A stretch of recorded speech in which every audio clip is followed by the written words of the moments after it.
Welcome to another episode of Connect and Politics. We're here with a special guest.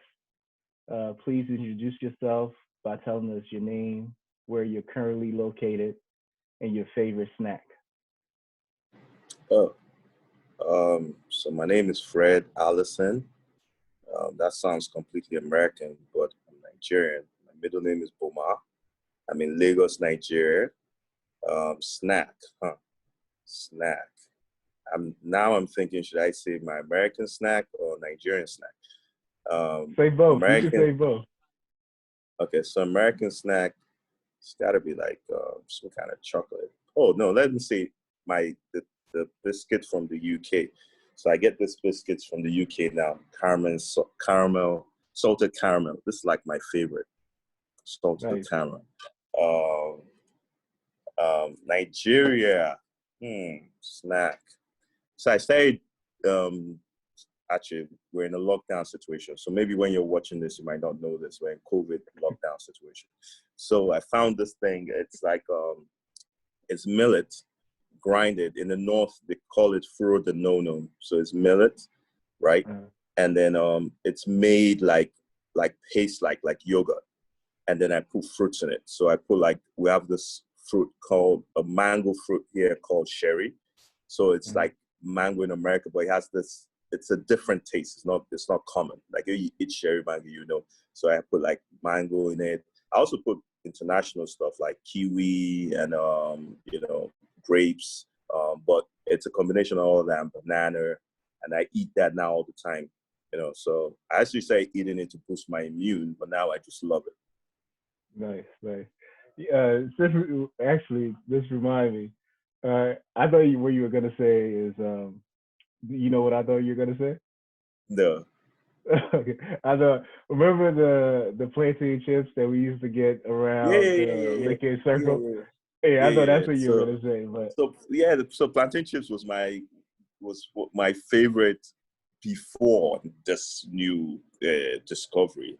Um, okay.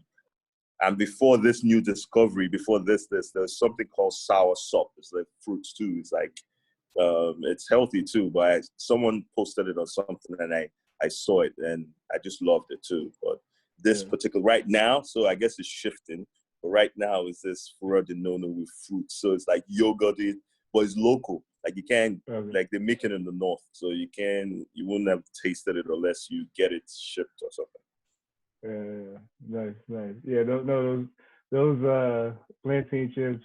I think it was the second Lincoln roundabout. I mean, those chips. I talk about those chips every chance I get. Those chips are crazy. It's insane. Anyway, what's your fondest memory from childhood? Oh, um,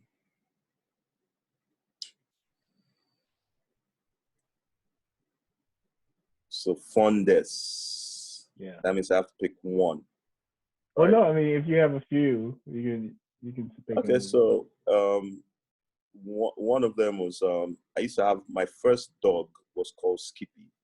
So it was like a puppy. It wasn't like any special. It was like no, it was a local. There's a local breed here we call mongrel. So it wasn't like it was like some fancy dog or something, but it was just cute as a puppy. Skippy. I used to play around with Skippy. Then the other things, another moment was like just in secondary school. We used to just me and my friends just hanging out in secondary school because I went to a boarding school. I went to a boarding school in mid Nigeria, Kwara State, Offa. So in there we had a lot of cashew trees. So we do a lot of crazy things like go pluck cashew. Then actually I didn't even know that the cashew nuts, because the actual cashew fruit, the nut on it is acidic, so it burns you. So I didn't even know that. It took me a while to realize that cashew nuts that you eat actually, that thing, because then Yeah. we used to throw it away because you don't even want it to come close to you when you're eating it. So the fruit is like juicy is on top of it, and then you have the nuts, and then if that nut touches your skin, it's gonna burn. Yeah. So like just stuff like I eat, like plucking cashew at school, just being a nuisance. We had a basketball court at the back of the dormitory. We used to play to like late to chase us in. So that was in secondary school though. I don't know. What else? Like another moment I would think of is like when I used to go to my hometown. So every Christmas, my dad would take me to my dad and mom would take me to my hometown. But we were a bunch of kids that were around the same age, and my hometown's an island. But then we had curfew in like Lagos, but in our hometown we're free to roam around. It's an island, you can't go anywhere, and everybody knew everybody. So we'll be out to like, I don't know, 10, 11, and we don't do anything. It's just strolling. We just walk to someone's house, then we'll walk to the other place, and they'll walk to. So we're just walking around. It's not like we did anything, but it just seemed like because of that freedom of we could go anywhere. It was like, it was fun, like, doing that. Yeah. So once in a while, actually, we got in trouble once, went to swim in the river, like the actual river, because it's an island, but it's surrounded by, one side of it is the Atlantic Ocean, and then there's creeks. So we went to swim in the creek part. And there's like, we got in trouble for that. Like, how dare you go, like, again, that's real water, So it's, we go play football, like on the beach. Like we're like played, so it was just that. It wasn't even really like we did anything out of the ordinary, but it was just the freedom, I guess, to just roam around. Nice. And how do you think your childhood helped groom you into the person that you are today? So I would say it's in two forms. Well, I'll speak about it in three forms. One was I was an only child for my mom, and with my dad at that period, I was an only child, right? So I was free to be, like, I was alone a lot of times, so I was creative, so I would create ways to entertain myself, right? And then I didn't really compete for stuff, so I would ask for things and I would get it. And I don't know, very early in age, I learned like if I took something, I wasn't scolded for saying that I took it. So that I always tell the truth. You ask me today, I'll say, "Oh yeah, I took it." So I didn't have a reason not to say I did something. So I was encouraged to be, like, I guess, to be myself, or to be free. So that's one. Then the high school that I spoke about that I went to, the high school at that time I was the third set. So there was the first set, the second set, I was the third set, like I was among the third set to go in there. And it was tiny, right? It was just starting, but it was more going to the school, you kind of were referred to it. Like it wasn't an announcement. So the owner of the school was an industrialist. He had the biggest like cookie company in Nigeria at that time. And he used to make like mattresses, right? And it was in his hometown. So he built a school in his hometown too, which was strange because he brought people from all over the country. He used to live in Kaduna, which was in the north, but was friends with a lot of like generals and like ministers, people that were high in government, right? So in the second set, actually, the current, then Babangida was the president, his son was there too. So it was a lot of connected folks that were there, but it wasn't put out, like people didn't know, but it was boarding school. And then we had a strict principal. She was like, she came in as a missionary. So how I heard about the school was my family friend's mother was a student of that principal. And she was a no-nonsense woman. So she had told her, so that's how I heard about it and then applied, But it was how they taught us in school, right? So they taught us everything. They taught us bricklaying, carpentry. They taught us like how to make like models. But she was a mathematician, the lady. So we would draw on cardboards and make like shapes and then build it into cardboard models, right? And they kept telling us, when you become, president, when you become an MD, when you become a governor, so they taught us with like that understanding that you would be something and, learn to think, learn to do things like so. Oh, there was another thing she did that was exceptional, right?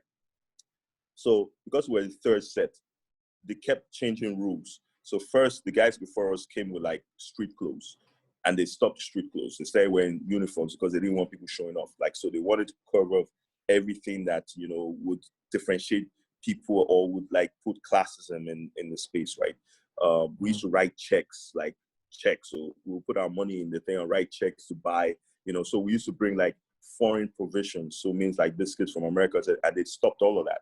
So you can only eat local, and this like spoiled kids. So we only eat local provisions, and we're only restricted to actually the biscuit from that guy's factory.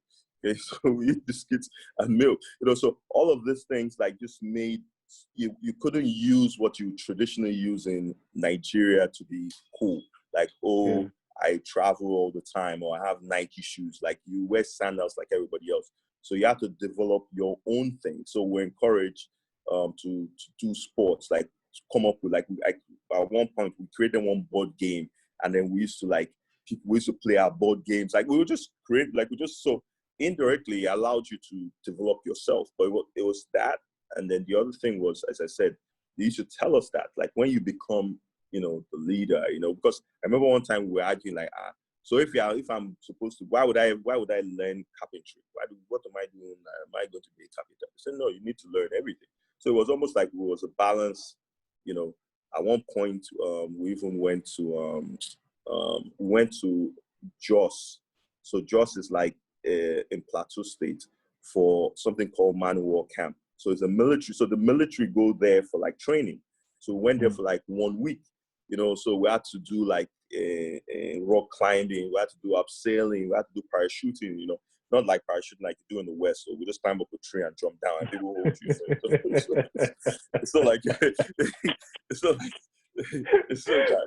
But it was pretty high for us, you know. We're just kids, you know. We're like what, 15 years old, 13, 14, you know. But that experience too with that. So it was like, so as I said, it's being in the only child, that experience. Then another thing that formed me into who I am was just because I'm an only child, right? I didn't really, you know, I didn't know how to not get what I wanted to get. Like, if I wanted to get something was, you know, so I didn't know how, if I want something, I would get it, right? If I asked for it. So at first, if I asked for it, I'd get it. Then it got to a point where my mom was like, no, you can't have 1, 2, 3, 4, 5. You have to choose one. So I would now learn how to prioritize, but I know I would get it still.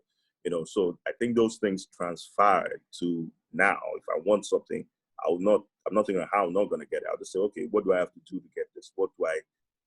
How do I build this out? You know, how do I, so that's those 3 experiences, or those 3 things, I think, you know. Yeah, that's good.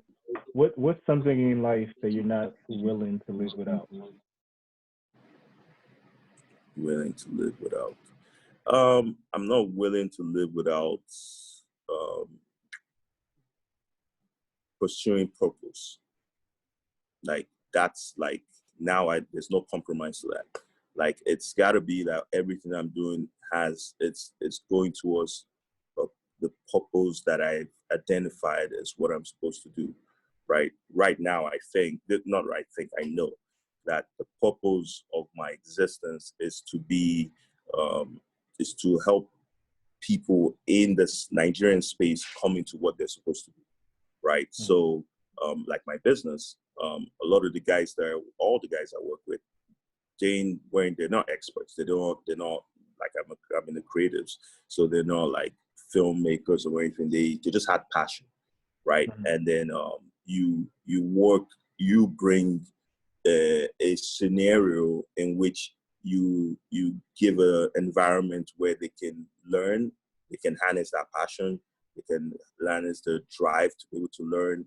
There's projects that come on board that they build themselves up, you know. So that's I think, I can't live without purposes.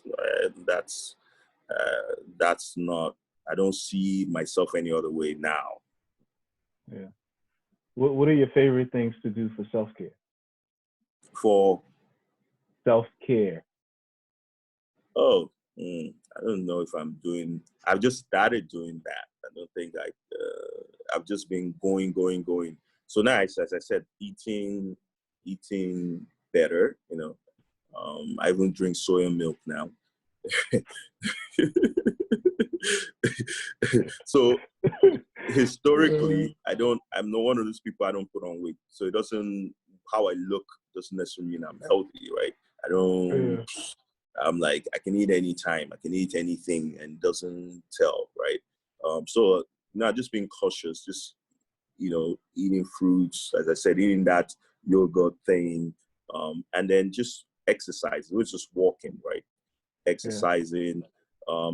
So actually, the exercising that I'm doing is a bit recent too. Maybe like 2-3 months ago, it was we had a project. We're doing a polo. So the biggest polo tournament in Nigeria. We were like handling the whole project, and we created a video that went on the billboard. So the billboards all over town was there, right? mm, So there was one bill, and they told me the billboard was on, right, in a very prominent area. So it were two prominent areas. So I got in my car at 6 a.m. I was so excited, and I drove to the first one. They hadn't turned it on. It's like over a toll. They had to turn it on because obviously at 6 a.m. people are really passing. They don't want to waste electricity putting it on. yeah. So I now drove to the other one, but it's like I have to park my car and walk across a bridge, like, so this bridge goes up and comes down. So by the time I walked and I got to it, I actually now saw it. But then I now like enjoyed the walk, and I was like walking and I was like reflecting, and there's like obviously a bridge, and then I'm looking next door, and it's like fisherman in his canoe is like fishing. I've seen the landscape of Lagos. This like highbrow area, anyways. So I was like, oh, this is fun. This is good because I could reflect. I could, reflect, think, pray, whatever I wanted to do. So I started doing it. So I would Yeah. go, just listen to music. Walk, pray, anything I wanted to do. So I've been doing that all the time. So Nice, that's now what I do. So, well, these nice, are nice. still very recent things, though. Yeah, yeah. That's good. What motivates or excites you? Creating something, um, creating something that.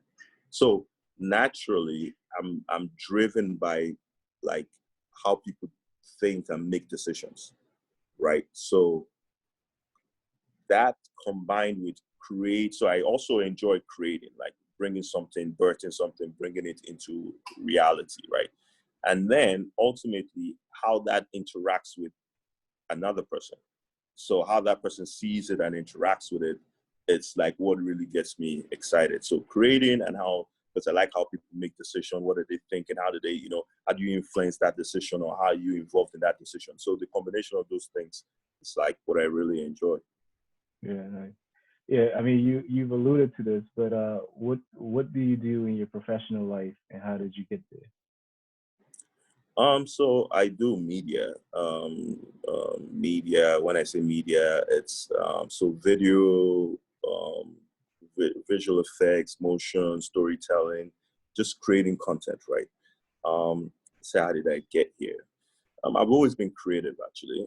Um, I've been creative, but I've also been a lot of other things. Like I'm athletic too. Like like other things. I feel like I do a lot of things, but as I said, ultimately it's creating that I enjoy, right? Bringing things and bringing them to life. So one of my favorite, actually, one of my favorite books in it's Think and Grow Rich. Mm, Think and Grow Rich, and Think and Grow Rich spoke about 1900s America. 1900s America, things weren't where they were. They were just the beginning. Everything was started. So um, all these great thinkers and all these great people or people that we believe to be great or created things that influenced the world, right, were started in that time. So I always looked at it like Africa is at that same time. Like, things right now for us, it's like 1900s America. COVID has even made it more so that because, yeah, Africa is that, but because of all the bad leadership and decisions that kind of clouded it for the longest. What COVID has done is created a space where there's no room for mediocrity because mediocrity it's not before it was costly, but we're accepting the cost of it. But at this Mm. point now, it's impossible. If you accept mediocrity, you're actually just going to die off, which has happened, right? The CEO, the CSO, which is the chief, and he was actually believed to be the one running Nigeria, right? Got coronavirus and died because there was no investment in the health center. It was even crazy that the last minister of health in Nigeria, he made sure that they couldn't spend unless they went to the agric minister. So he even made it strenuous for them to spend, and when there was an article that came out that when COVID was coming out, they were saying they needed to get approval, and how do they, like, it was just bureaucracy, like it was a bottleneck. And why it's even crazier is that the Buhari has been a sickly president. So, well, all this time he was been getting treatment in UK. So that was a great opportunity for them to build the health center, and everyone believes that this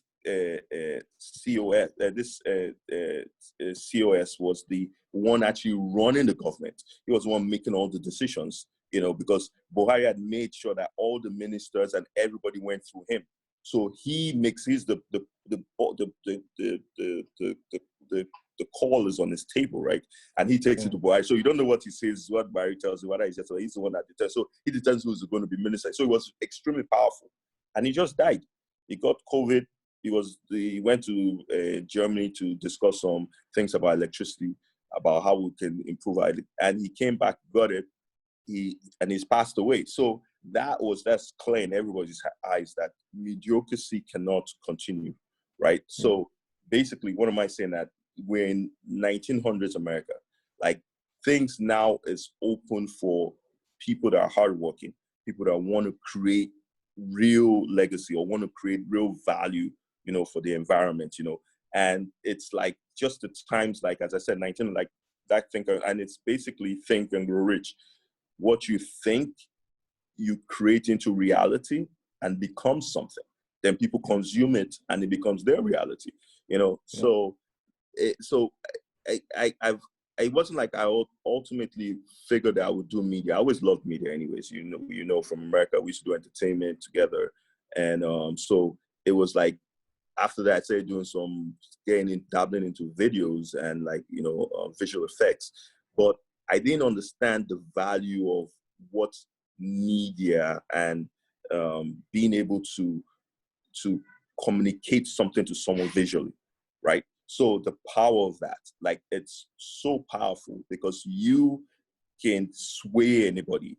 You can present a case. You can change a case. You can change the story, right? And people will believe it. Like, it's so powerful what it is. So it's so instrumental to telling the story. So instrumental to so someone creates a product, they need media to tell what it is, to present it, to show the visibility of this thing and where it is, how we can get it, and all of that. So as I said, I didn't originally think about all of this stuff. It's just as I got into it, right? As I got into creating a business around media. So it wasn't even, and pre this, I actually was aggregating content for the telecom market, entertainment telecom market, right? And we were aggregating music, and we started aggregating short form videos, like funny videos.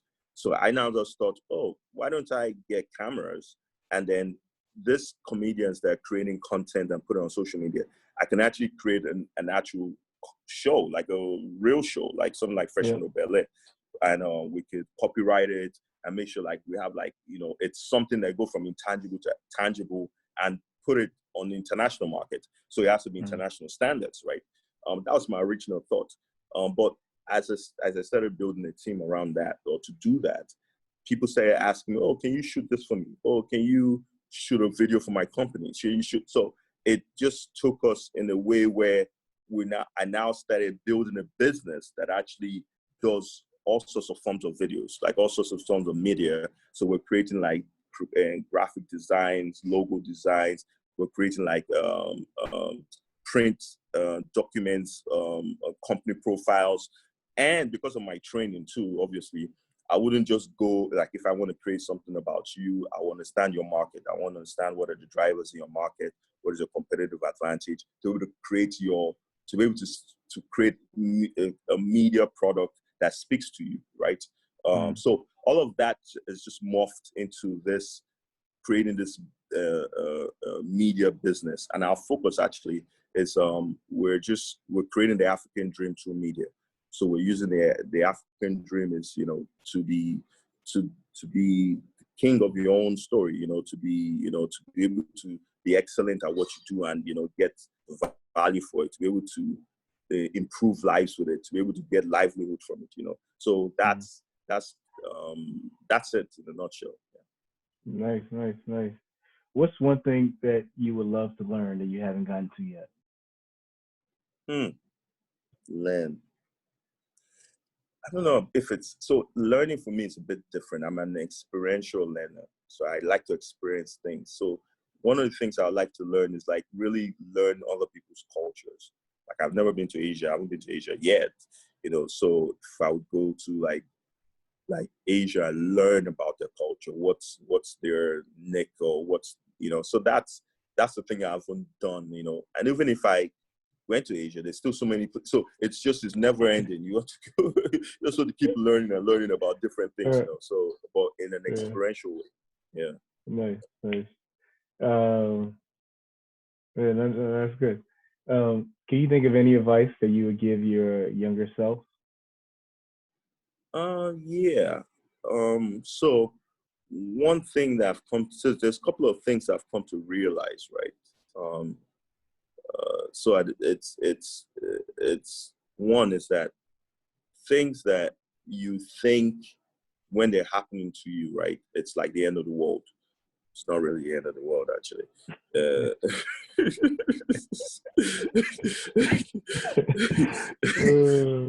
So a lot of times it's actually in your favor, though. It's like I know they say what's the lesson there, but sometimes it's actually it's it's in your benefit, but in a reverse, like in a flipped way. It's an inverted way. So it's over time you're going to realize that, oh, so one of the thing is like I in 2004 and 2005, like I was trying to do all these things in Nigeria, like when it comes to like entertainment and like, then I was like, I met all the Kanye, all of them, filmed them. I was trying to do all these things here. It didn't work. It didn't work at all, right? So, and I was devastated because I was like, I put everything in it, right? But that's what I'm doing now. But there's a different focus. If I'd done that then, it would have been just for my interest. I would have like made money, but it would just be me partying and just wasting it. But now it's different. Like I'm doing it and other people are gaining in the team that are around me, the people that they're like, their own families that you're influencing and all of that. But then I didn't realize it and I was devastated. So that's the thing is like base one thing is it's not the end of the world, right? And everything you think was like terrible, it's not really terrible. Like it's a lesson. I know they say there's what's a lesson in there, but I think it's it's a bit beyond that. It's not even just a lesson, is that you maybe it wasn't meant to be that. There are other pieces that need to be in place. And what that thing will end up being for you in the future, right, would be better off. You'd be better off as a person to relate to the thing that if you had gotten it at the point where you thought you wanted to get it. So, as I said, those disappointments are not, it's not what you think at all. That's the thing I'll tell myself. Then the other thing is just, just just be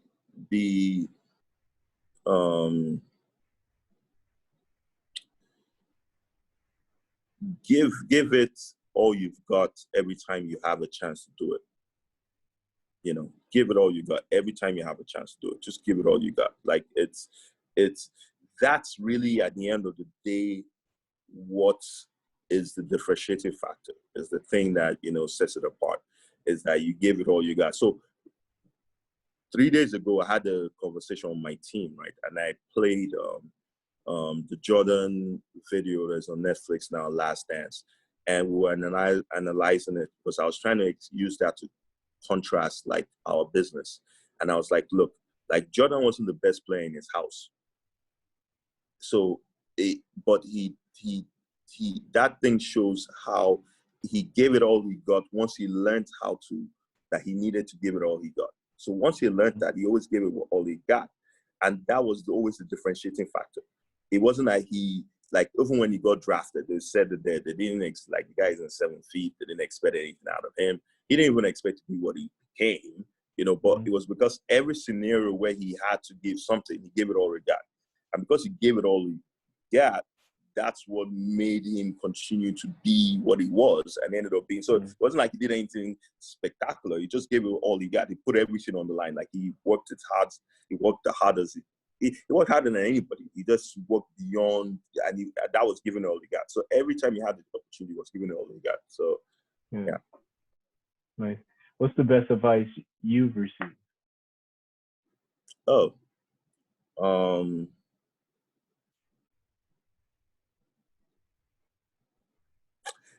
I think it's so it's two levels, right? One is My Faith, and the other one is in Think and Grow Rich, that book. So it was like, anything that is anything now was just once a thought. So if you're thinking about something, it means it could be something, you know. So anything that's anything, like this Zoom call, you know, was first a thought, you know, before the person made it into a reality, and now we're using it, right? And the other one is just in My Faith, where it's like, so your God wants the best for you. Like, at the end of the day, he wants the best for you. So anything that's happening to you, you know, he just wants the best for you. So there's got to be a good in the long run, which now takes you through the difficult times. We're in something that you get through the difficult time because he wants good for you. So you can't, he doesn't wake up and want evil for you, you know. So if it's happening to you, there's something, just use that to encourage yourself. There's something else in front, you know. Yeah, nice. What has been the toughest thing that you've had to tackle, and what helped you get through it? So it's just disappointment, right? So I'll say I've had disappointment in many folds, right? But the toughest one has been my marriage, actually, because I thought that was like final. Like, you know, I thought that, you know, this is my new reality and it's final, right? And so and again, right, me as a person, I'm a hoarder. Like, I don't let things go. Like, I keep things. Like, even if they're not and they're very much used to me anymore, I'm still keeping it. Like, I remember when I used to keep all my receipts in America, and I said one day I will have someone that will run through all these receipts. And the receipts are fading. You know those receipts, they start to fade. But I still just kept them. I feel like someone's going to, I'm going to hire someone. It's going to sit there. It's going to like track my spending, you know. So I will keep them in boxes, you know. So someone like just like, look, actually the person threw them away without my permission. I was upset at first, but I got over it, you know. So it's just so a lot of times I think I was the one just hoarding experiences in regards to that. Even when it went, you know, I was just like, you just keep into it. Like, no, it's going to be something, you know. But so that was that. But how did I get over it? So two things. One was I just did more in my faith. You know, I just got more into, you know, just serving actually. Not even like receiving, but like applying myself and trying to help other people, or just serving in that, and then just work, just giving it all I had, you know. So those two things, as I started seeing, and at that time with work, I wasn't doing creative things. So I got to creating, which I didn't even realize how much like I loved creating. So as I was creating, birthing things, bringing them to life, you know, it started feeling, you know, things, places where I felt like, you know, were empty, you know. And then the other part was basically just, as I said, my faith. So normally, so it was good it happened like that, because normally I would have just substituted, you know, so there wouldn't have really been a holistic, you know, coming into a healing or coming into like the oneness of myself.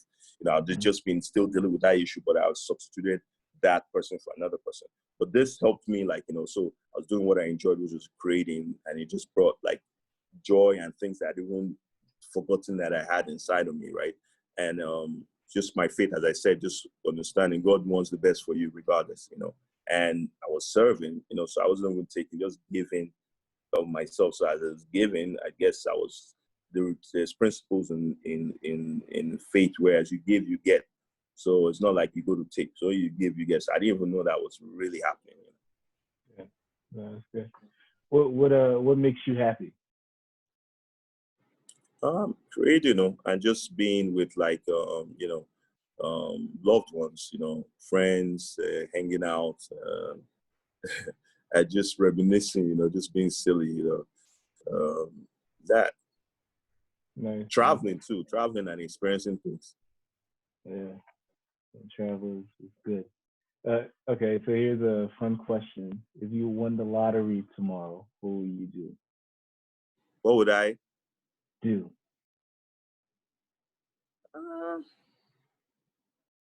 I can win a lottery of $1. So the lottery is what? no. Okay, no. This is okay. If you want $500 million, U.S., not naira, U.S. What would you do? So I'll just ramp up what I'm doing now. I'll just do it with like more speed. So obviously I'm doing it based. So if I have like now we have a 12 team people, maybe I will push to like I was thinking I would get to 100 team. I think I would get 1,000, but I'll still be doing what I'm doing. Like I enjoy what I'm doing. Like so I'll just the other thing is I'll probably do a lot of travel with my guys now. Like we'll probably go check things out. I was like, okay, this weekend, let's go to, anyway, we can't travel anymore, but if we could travel, those COVID-19, it's like, okay, let's go to, I don't know, Vietnam or something, or, so just do things together. Let's go see the pyramids, so. Yeah, nice. Is there anything that you haven't done or accomplished yet that you would regret if you never got to or accomplished?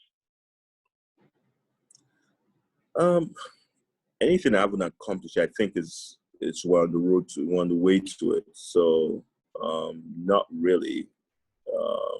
No, not really. I think that I'm on the road to it. Even something that's crazy, if I feel I need to, I should own a ball club. I still feel, oh yeah, it's still in the future now, like 10 years.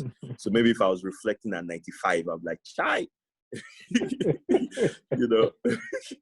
I still feel like there's still a lot ahead of us. Yes. No, that's good. All right. So for the final question, how do you define success? So there was something hit me once.